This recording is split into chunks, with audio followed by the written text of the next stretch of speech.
Welcome back to Whiskey with E. I'm Eric. Now today, a whiskey with the E. We are doing Blantons. Oh, oh.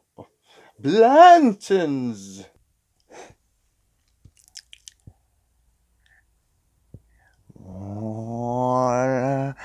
From barrel number 381 from Rick number 15.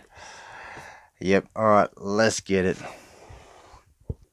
So, pretty much everybody, a Blanton's. For everyone that doesn't know, a Buffalo Trace product that may be argued to be the most sought after, the most overhyped, overchased, maybe. I don't know, it's something about the horses, I believe, and this grenade-shaped bottle. And it has letters underneath the horse's feet, and all the horses are different, and you could spell out Blanton's. I think this is why everyone chases this bottle. Or maybe it's because it's good. But you know what? Let's give it a try. Alright, guys. Now, pause for the cork pop. It's a rough cork pop. It's not too poppin', but the cork quality is heavy. Now, Blanton's. Alright, guys. Created, released back in 1984 by Elmer T. Lee, who was working pretty much... Alright, so people are going to wonder, why is it called Blanton's? Alright, Blanton's. Colonel Albert Blanton's was, the head guy at Buffalo Trace, or OFB, unless it changed names. See, I'm a bad historian, guys. Let's just say, to commemorate Elmer T. Lee's boss, he thought he would release a bottle, which is a single barrel, and to commemorate what he used to do. Which the story behind this, now, it's all about a great story. Every bourbon, if it has a great story, you will get a following. If it's got a rich history, even better. So this all goes back in time, guys. I mean, not this particular bottle, but the idea of it. So Elmer T. Lee remembers Colonel Albert Blanton. He used to entertain guests by going into Warehouse H, where all the Blantons are aged in a metal warehouse, the only metal warehouse, mind you. Alright, so he went in there and he looked for the center cut, the honey spot, the honey hole, the sweet spot, and he chose out the best barrels to entertain his guests and give out to people, so forth and so forth. So Elmer T. Lee, remembering this, he thought, yes, I'll name this Blanton's, and yes, we'll release it single barrel, which, hence why it is the first single barrel bourbon, Kentucky straight bourbon whiskey. Alright, now the number 2 was the Kentucky Spirit from Wild Turkey. I believe that was released in the 90s to compete against this. Which one is better? There you go. See, that's what I mean. People probably don't even think Kentucky Spirit is rare. I really want that fantail back. Anyway, steering off topic. Blanton's. Mash bill number 2. Alright, Buffalo Trace does not disclose mash bills. The percent that they use their corn or their barley or so forth and so forth. Now, it is rumored to be mash bill 2 has a higher rye content, so they say 12 maybe to 15% rye. It's all a guess. Leave it in the comments if you know. Now, maybe mash bill 1 is the typical, 10%, 12%. See, it's undisclosed, but we know this is a higher rye mash bill. Now, mash bill 2. Blanton's, I believe. You have Elmer T. Lee, I believe, is also a mash bill number 2. I believe Ancient Age. If you can find any of these alternatives, maybe you can get to try mash bill 2. Each category, right? Mash bill 1, you got Eagle Rares, the Buffalo Trace, probably the E.H. Taylors, probably a whole bunch of other things, but I'm just saying, there's rumors that John J. Bowman, is it?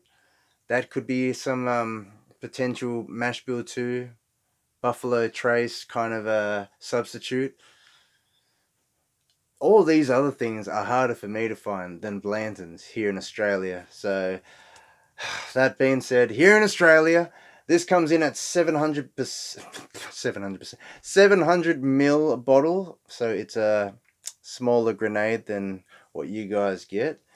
This is bottled at 93 proof, which is 46.5%. Obviously, each barrel is going to be different, but I am just curious of how this is going. I opened this a while ago. This is pretty much all that is left. I did take some out and put it into a littler bottle with less oxygen, but I'm just here to see how it's going right now. Now, here in Australia, the prices of bourbon is going up, everyone. So I remember years ago, this used to be like 90. Now it's 125. So that's why prices can be debated if you think that is worth it. But here in Australia, everything's expensive. So obviously, if you're thinking price value wise, I'm always going to argue that Wild Turkey products still got the value. But if you are wanting to try our Blantons for the first time and you see it for a good price, I say grab it. It's a good story piece. You could share this story with the friends and share it with guests, try it yourself, or you could try collect the letters. Who knows? Why does this get chased? Why is it always so hard to find? Why do people try sell it for more in certain liquor stores or something like that? I guess it's all about the hype, isn't it? The hype. Is it real? I know I still buy it every time I possibly see it, even though I question if it's worth it. Because to be honest, I'd probably rather grab a Booker's. Same price. Booker's, yes, younger, possibly. This is a non-age stated product. But it is rumored to be roughly 8 years old, could be 9. I think each barrel is probably released when they are ready, determined by them. So we do not know what the age is. But on the nose, guys, when I first opened this bottle, you were getting a lot more of the orange, that citrus vibe coming through, so that high rye mash bill. But now that the bottle has opened up and it's practically empty, it's gotten so smoky, it's gotten so oaky, so toasty.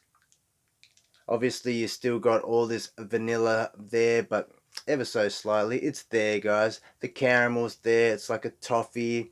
You're getting some clove, like some spices. It's almost going into like raisins right now. Almost raisins. Almost chocolate, but not there yet. You know what? The longer this has opened up in the bottle, maybe the more it's becoming more inviting. I mean, that smoky note, guys. I'm looking at it. It's almost like a cedar. That cigar note, guys. That cigar note, tobacco-y note. Because you're not gonna say it's smoky. It's not like an Isla Scotch or nothing like that. It's toasty. It's that burnt charcoal kind of vibe, obviously from the barrels. But you know what? It's a beautiful nose. Oh my goodness.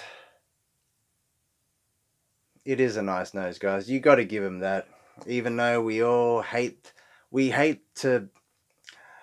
to hate them because they get so much hype and there's all this, and then you can't find a bottle, so you're probably hating on them too. So, but is it worth it? Let's give it a try, guys. Cheers, everyone. Drink responsibly.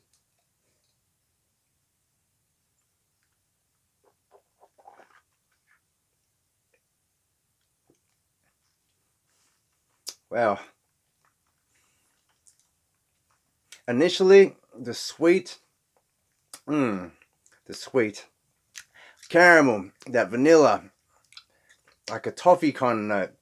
Let's just say it's sweet, but then the mid palate comes along, and then there's this heat, this spice that comes on. All right, I'm thinking like, all right, high rye, Yeah, that could be the spice element, you know. Or is it younger now? I don't know. But they say it should be at least 8 years, right? Or they're doing 6 year barrels now. I don't even know. You know, non-age stated, guys. But it finishes with this nice oaky vibes. All right.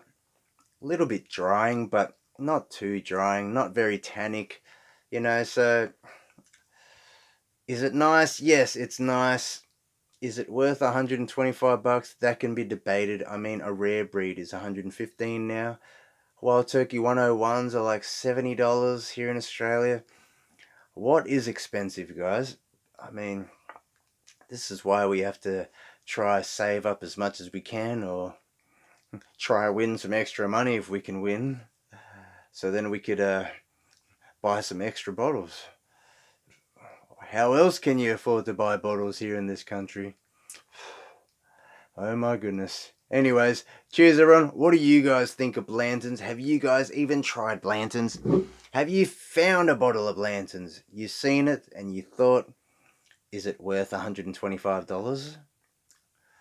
Wow, it's only 93 proof. You could probably get a rare breed for cheaper. High proof. Bookers? High proof, but different experiences, guys. That's what I mean. The value of money. One person's rare, could be another person's drinkable. One person's drinkable is one person's rare. You know, a lot of people are there looking for these, maybe willing to pay a lot more to get it. I don't know if they're planning to open it to try, because if they do, I don't know, unless it's due to all the hype and after many years of looking for it, maybe you would actually just think that it's awesome. Who knows, right? Unless you blind them. But either way, I'm saying, this is my opinion, it is an easy drinking bourbon. Yes, there is some heat that comes on there, but overall, that oaky, that it's a nicely balanced bourbon, guys. It's a nicely put together bourbon. So it's hard to talk bad on the Blantons, isn't it? We can hate on the Blantons, but at the end of the day, we see it and we probably still want to get it. But I'm just saying, when you guys are out there in the world, especially those in America, if you're there hunting for Blantons but you guys have all these other selections, I say these other ones, guys. You know, if you can find Elijah Craig barrel proofs or anything like that, I'm sure they're poopy over the Blantons, I'd say. But not saying Blantons is bad. I'm just saying I think maybe it's a little bit overhyped. But is it good?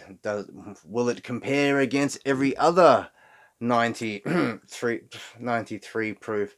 That's what I mean, guys. If you guys are into your barrel proofs, like if I pour up this Blanton's and then if I pour up a Booker's, the different sensation that I'm going to get, I'm going to look at this as this is watery or thin. But when you're drinking it on its own, yes, this is a lovely bourbon. It's very easy sipping. I mean, it's not a overly long finish due to it's not over 100 proof, but medium finish. It is still nice. Beautiful flavors. But is it worth the price tag? Anyways, I'm just going to be repeating myself. Let me know what you guys think. What do you guys see Blanton's for? Do you go for it? What do you think of? Do you enjoy it? Let me know, guys. Let's go for another sip. Cheers, everyone.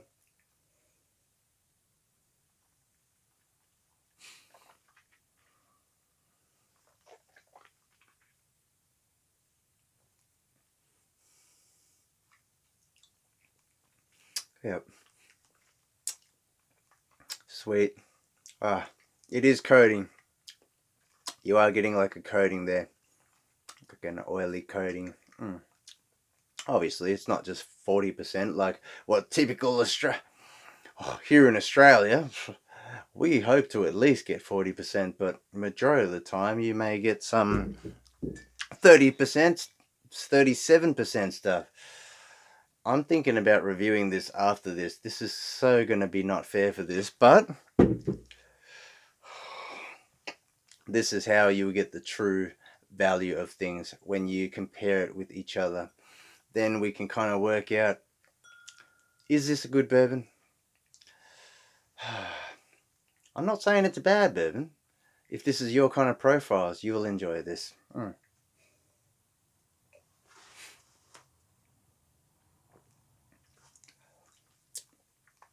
Yeah, let's just say mid palate. There's a little bit of a heat, a little bit of prickle. I'm sure when this bottle was first opened, that little bit of heat, a little bit of a prickle, is what some may call, oh, it's a bit acid, what, not acetone or ethanol, alcohol burny. But technically, it's not really that bad, especially if you splush it around in your mouth for a bit. Obviously, don't just pour up a shot and just swallow it. You might get the burn that way. So just splush it around your mouth. And then when you're feeling yourself salivate, all your saliva's building up, then that's when I swallow it. And then that kind of tones down that prickle heat a bit, but it still comes on mid palate, a little bit of a spice. But then it rolls over to be this rich, beautiful oaky vibes. There you go. I mean, and if the glass still smells nice, it's nice. But is it sensational? No, it's probably not sensational. I hear other expressions may be sensational, so straight from the barrel is probably the one that you want to hunt for. It's kind of like if you're looking for something, may as well try the best of it. So, yeah, the straight from the barrel would probably be the best version of this. So, it's kind of looked at as this, like the 80 proof, the special reserve. If you're there thinking like, oh, I'm hunting for a Australian release special reserve and you can't find one and you're wondering how it tastes, maybe you can just proof it down to 80. But I don't think it's the same anyway. I think it's a lot more citrus, a lot more, a lot more orangey kind of vibes. This, as you're heading up, it starts to get some more of that oaky elements, some more of that char, that nice, deep, dark, toasty notes, let's just say. And it starts to work its way up from there. I haven't tried the gold edition. I've tried the straight from the barrel. But I'm just a blender, so even I used some of the Blantons and blended it with some cognac and created something myself. But that's just me. That's just me. I get it. I get it. If there was a bit left in here, maybe I'd want to keep some in the bottle and leave it on the shelf to compare with future batches. That's why I say you need more than one bottle, guys. I know people argue you're hoarding, but at the end of the day, you might want to blend some. You might want to share some out. You might want to try some in 10 years, 20 years. You know, you're going to pass them on to your children. Like, we never know, right? We never know. Let's just say. Can we even find this in the future? There you go. What did you used to find on the shelf and you can't find anymore? There you go. What was the prices then to the prices now? So is this trend going to keep going? I know the whole distribution, the Buffalo Trace situation, you know, with the whole suppliers and all that. Is is it going to get better for everyone? Are we going to find more Blantons at a retail rate on the shelves, not jacked up to secondary rates? Only time will tell. All I can say is here in Australia, the prices are slowly increasing, guys. I mean, there you go. But if you want to try, that's it. Yeah, you could probably find these at many places, guys, depending on where you are in Australia. America, probably a little bit different, probably a little bit harder to find. Maybe you can find it. Prices can vary.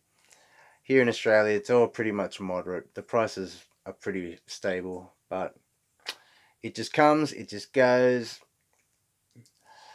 Would I rather something else over this? Yes, I would probably rather spend less money and grab a Russell single barrel. That's just me personally. I'm a turkey fan. Not discriminating, Buffalo Trace. Not discriminating, all right? Just saying, for the price bracket, for the comparison this way, you know, don't waste your time hunting for the Blantons and paying overpriced when if you can just find a Russell single barrel on your shelf, or there's probably copious of many of other things that you could see on your shelf that would probably give this a run for its money. That's all I'm gonna say. That's just my opinion, but not saying it's bad.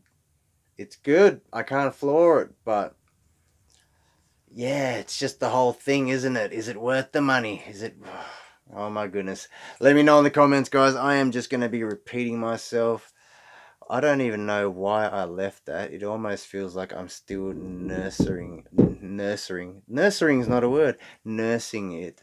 So I'm trying to. Maybe I'll add this into a blend. I'll add it into a blend. Why not? Why not? Alright, there's a drop left. Let's just say you can drink it neat. You can enjoy this. Definitely. Oh, obviously, you could mix it with ice cube. Oh, you know what? You could mix this with Coke if you really want to, but